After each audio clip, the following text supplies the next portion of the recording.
திண்டுக்கல் மாவட்டம் சின்னாளப்பட்டி அருகே ராட்சத காற்றாடி ஏற்றி சென்ற வாகனம் சாலையோரத்தில் விழுந்து விபத்து ஏற்பட்டது. இதில் அதிர்ஷ்டவசமாக யாருக்கும் எந்த பாதிப்பும் ஏற்படவில்லை.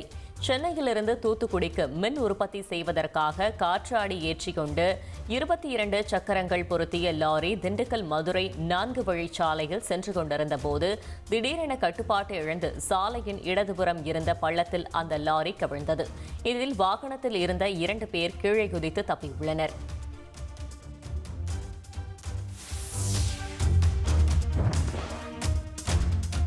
அண்ணாமலையார் கோவிலில் சுவாமி தரிசனம் செய்ய வந்த வெளி மாநில பக்தர்கள் மோதி கொண்ட சம்பவம் பரபரப்பை ஏற்படுத்தியுள்ளது. திருவண்ணாமலை அண்ணாமலையார் கோவில் அம்மணி அம்மன் கோபுரம் முன்பாக நீண்ட வரிசையில் பக்தர்கள் சுவாமி தரிசனத்திற்காக காத்திருந்தனர். கூட்ட நெரிசல் அதிகமாக இருந்ததால் ஆந்திராவை சேர்ந்த பக்தர்களுக்கும் கர்நாடகாவை சேர்ந்த பக்தர்களுக்கும் இடையே திடீரென வாக்குவாதம் ஏற்பட்டது. இதனையடுத்து இரு தரப்பும் கடுமையாக தாக்கிக் கொண்டதில் ஒருவருக்கு தலையில் காயம் ஏற்பட்டது.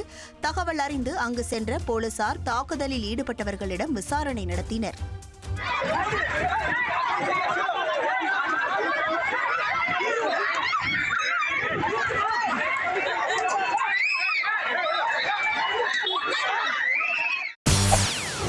செய்திகளை உடனுக்குடன் தெரிந்து கொள்ள உடனே சப்ஸ்கிரைப் பண்ணுங்க.